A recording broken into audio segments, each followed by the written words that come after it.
बहुत ही अड़ियल और ज़िद्दी लड़की थी। वो किसी की सुनना पसंद ही नहीं करती थी। वो अपने ग्रुप में सबसे पॉपुलर थी। वो हमेशा लोगों की अटेंशन चाहती थी। वो हमेशा यही चाहती थी कि सब उसको नोटिस करें और उसकी तारीफ़ करें। रूबी की ग्रुप में बॉयज़ भी थे जो रूबी के आगे पीछे घूमते रहते थे, बट रूबी उनको 1% भी भाव नहीं देती थी। दूसरी तरफ बॉयज़ का एक बहुत बड़ा ग्रुप था कॉलेज में, जिसमें सारे बॉयज़ अच्छे थे, स्मार्ट और गुड लुकिंग थे। लेकिन उनमें से एक था सूरज, जो बहुत ही इनोसेंट और ऑनेस्ट बंदा था।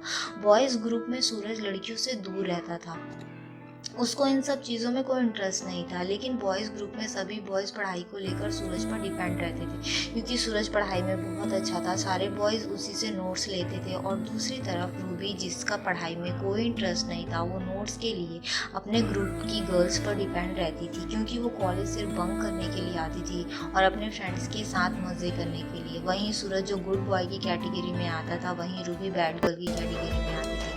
सूरज और रूबी ने कभी एक दूसरे को नोटिस नहीं किया था, जबकि वो साथ के स्टूडेंट थे। लेकिन एक दिन रूबी के ग्रुप ने सूरज के ग्रुप के बॉयज़ के 2-3 लड़कों के साथ, उन 2-3 लड़कों में सूरज भी था, उन सबकी इंसल्ट करना स्टार्ट कर दिया। बट सूरज के ग्रुप के बॉयज़ सभी अच्छे थे, गर्ल्स की रिस्पेक्ट करते थे, वो कभी किसी से फालतू के पंगे नहीं लेते थे। वहीं रूबी सबकी इंसल्ट करती रहती थी, सबको नीचा दिखाती रहती थी। लेकिन रूबी उस दिन, जब सूरज और उसके दोस्तों की इंसल्ट कर रही थी, वो चुपचाप सुन रहे थे। जब रूबी ने अपनी लिमिट्स क्रॉस कर दी और उनके बैकग्राउंड के बारे में बोलने लगी, तो सूरज को बहुत हर्ट हुआ और उसको बहुत गुस्सा आया, क्योंकि वो सब चुपचाप सुन रहे थे। लेकिन रूबी और रूबी के फ्रेंड्स ने सारी लिमिट क्रॉस कर दी थी। तब सूरज ने इतनी तेज रूबी को डांटा कि वो बिल्कुल डर गई और वहाँ से सूरज और उसके फ्रेंड्स चले गए। और इधर रूबी बिल्कुल चुप पड़ गई और उसको बहुत गुस्सा आया कि कोई लड़का उसको डांट कर कैसे जा सकता है। वहाँ रूबी का ईगो हर्ट हो गया।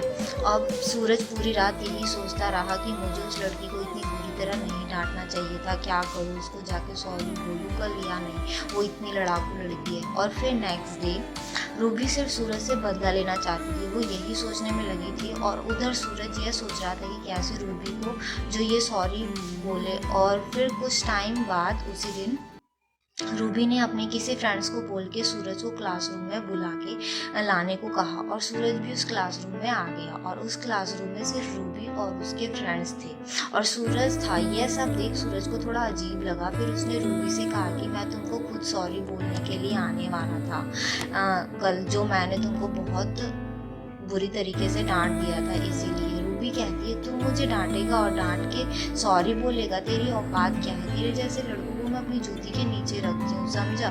तू क्या समझता है अपने आप को? मुझे डांट दिया, देख आज के बाद मुझसे पंगा मत लियो, समझा ना? और रूबी के सारे फ्रेंड सूरज पर हंस रहे थे और खुद रूबी भी हंस रही थी। सूरज चुपचाप ये सब सुन रहा था और वहाँ से चला गया बिना कुछ बोले। और रूबी को ये सब करके बहुत खुशी मिली। और सूरज ने यह बात अपने किसी दोस्त को नहीं बताई, जबकि उसको बहुत हर्ट हुआ था। और फिर एक दिन अचानक रूबी के पापा रूबी के कॉलेज उसके घर ले जाने के लिए आते हैं। और इधर रूबी कॉलेज में नहीं थी, वो बंक पर थी। और रूबी के फ्रेंड्स रूबी के पापा को देखकर डर गए, कहने लगे कि अब तो रूबी आज गई, आज नहीं बचने वाली है वो। और सूरज भी वहीं था, उसने भी सुन लिया। फिर सूरज रूबी के फ्रेंड से कहने लगा कि तुम्हारे पास उसका नंबर है, उसको कॉल करो जल्दी कि वो कॉलेज के पीछे वाले गेट से जल्दी आ जाए, जहाँ भी है। उसके फ्रेंड्स कहने लगे कि हम क्यों करें फ़ोन, वो सबकी इंसल्ट करना चाहती है, बस वही अपने सिवा किसी को कुछ समझती नहीं है। सूरज कहता है, अरे यार ये सब बातें बाद में कर लेना, तुम नहीं कॉल कर रहे तो मुझे दे दो, मैं बात करता हूँ। और तब सूरज कॉल करता है रूबी को, और उधर रूबी आराम से अपने फ्रेंड्स के साथ घूम रही होती है। सूरज बोलता है, हेलो रूबी, तुम प्लीज़ कॉलेज आ जाओ, तुम्हारे पापा कॉलेज के बाहर ही हैं, वो तुमको कॉल करने के ही वाले हैं, प्लीज़ जल्दी आ जाओ और पीछे वाले गेट से आना। और इधर रूबी की इतनी फटी पड़ी होती है कि यह सब सुन के कि उसकी हालत ही पंचर हो जाती है। वो जल्दी कैसे भी करके कॉलेज पहुँचती है और उसके पापा उसको कंटिन्यूसली कॉल करते हैं, लेकिन वो कॉल नहीं उठाती। और जब वो कॉलेज पहुँच जाती है, फिर अपने पापा को कॉल करती है और बोलती है, हाँ हेलो पापा, बोलो किस लिए कॉल कर रहे थे? मैं क्लास में थी इसीलिए कॉल नहीं उठाया। उसके पापा कहते हैं, अच्छा बेटा कोई बात नहीं, तुम आ जाओ, मैं तुमको लेने आया हूँ, कॉलेज के बाहर हूँ। रूबी ये झूठ बोल के बच जाती है। रूबी कहती है, ओके पापा आ रही हूँ बस। अब रूबी पूरी रात सोचती रह जाती है कि कौन था वो जिसने कॉल करके बताया था। और नेक्स्ट डे रूबी अपने फ्रेंड से पूछती है कि यार किसने कॉल की थी मुझे। उसके फ्रेंड्स बताते हैं कि तू अपने सिवा किसी को कुछ नहीं समझती हो, सबकी इंसल्ट करती हो। हमने तो किसी ने भी तुमको कॉल करने से मना कर दिया था क्योंकि तुम बहुत सेल्फिश हो, अपने सिवा किसी के बारे में नहीं सोचती। लेकिन तुम्हारी किस्मत अच्छी थी कि वो यहीं खड़ा था, उसने हमारी बात सुन ली थी, उसने हमसे नंबर लेकर तुमको कॉल किया और बताया। रूबी कहती है किसने?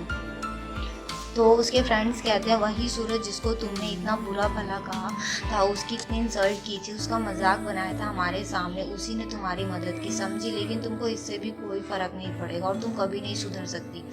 और अब रूबी जब ये सब सुनती है उसको अपने आप पर बहुत गुस्सा आता है। वो सोचती है कि मैं कितनी बुरी हूँ, सबकी इतनी इंसल्ट करती हूँ, मजाक बनाती हूँ और सूरज को मैंने इतना बुरा भला, फिर भी उसने मेरी हेल्प की। और वो पूरी रात यही सोच के रोती रहती है कि वो कितनी सेल्फिश है, वो कितनी ख़राब है, उसने ये सब क्यों किया। और सूरज के साथ सबके साथ मैं कल सूरज को सॉरी बोलूँगी। और पूरी रात को सूरज के बारे में ही सोचती रह जाती है। और फिर नेक्स्ट डे रूबी सूरज के पास जाती है। सूरज रूबी को देखकर सोचता है कि अब क्यों आई है यार, फिर से सुनाने आई है क्या, पता नहीं अब क्या किया मैंने। रूबी कहती है हाय सूरज, सॉरी और थैंक यू यार। सूरज ये सुन के चौंक जाते हैं, उसकी आंखें फटी रह जाती हैं, ये सोचे कि कहीं मैं सपना तो नहीं देख रहा, क्या हो गया इस लड़की को। अच्छा सॉरी किस लिए? रूबी कहती है मैंने तुम्हारी इतनी इंसल्ट की, इतना बुरा भला कहा, मजाक बनाया सबके सामने, इसीलिए। सूरज कहता है ओ अच्छा, नहीं कोई बात नहीं, मैं तो भूल भी गया उस बात को। और थैंक यू किस लिए? रूबी कहती है तुमने मुझे कल बचा लिया यार, तुमने टाइम पर कॉल कर दी। सूरज कहता है अच्छा यार कोई बात नहीं, चलो मैं जा रहा हूँ क्लास लेने, वैसे तुम दोबारा बंक कर तो नहीं जा रही हो ना? सूरज स्माइल करते हुए कहते हैं। रूबी हंसती है, फिर कहती है नहीं यार अब कभी नहीं जाऊँगी बंक करने। क्या तुम मेरे फ्रेंड बनोगे? सूरज कहता है फ्रेंड, ओके ठीक है। और दोनों एक दूसरे से कांटेक्ट नंबर ले लेते हैं। अब धीरे धीरे रूबी सूरज से प्यार करने लगती है, वो उसके साथ टाइम स्पेंड करने लगती है। लेकिन सूरज लड़कियों से बात करना पसंद ही नहीं करता, वो रूबी से भी ज़्यादा बातें नहीं करता था। रूबी खुद उसको कॉल मैसेज करती है। रूबी बिल्कुल चेंज हो गई थी, वो किसी की इंसल्ट नहीं करती, सबसे अच्छे से बात करती है, सूरज के साथ क्लासेस लेती है, सूरज के साथ पढ़ाई करती। फिर रूबी ने सोचा कि सूरज को अपने दिल की बात बता देनी चाहिए। रूबी सूरज को कुछ टाइम बाद अपने दिल की बात बताती है कि मैं तुमसे बहुत प्यार करती हूँ, तुमको बहुत चाहती हूँ, आज तक ये फीलिंग किसी के लिए नहीं आई, तुमने मुझे बिल्कुल बदल कर रख दिया है। I love you Suraj, please मेरा प्रपोजल एक्सेप्ट करो। सूरज कहता है लेकिन मैं किसी और को चाहता हूँ, अब वो मेरे पास नहीं है, तो सॉरी रूबी, मैं कुछ नहीं कर सकता तुम्हारे लिए।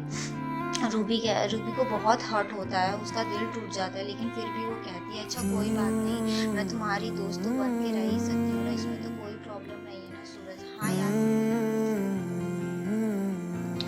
सो फ्रेंड्स, किसी का प्यार किसी को सुधार भी सकता है। प्यार तो वो है जिसका एहसास ही काफ़ी है, चाहे वो साथ हो या नहीं। अगर हम किसी के हो नहीं सकते तो क्या हुआ, उससे मोहब्बत करने का तो पूरा हक है ना हमें। और ज़रूरी नहीं कि प्यार में जीएफ बन के ही प्यार किया जाता है, एक सच्चा दोस्त होके भी सच्ची मोहब्बत हो सकती है।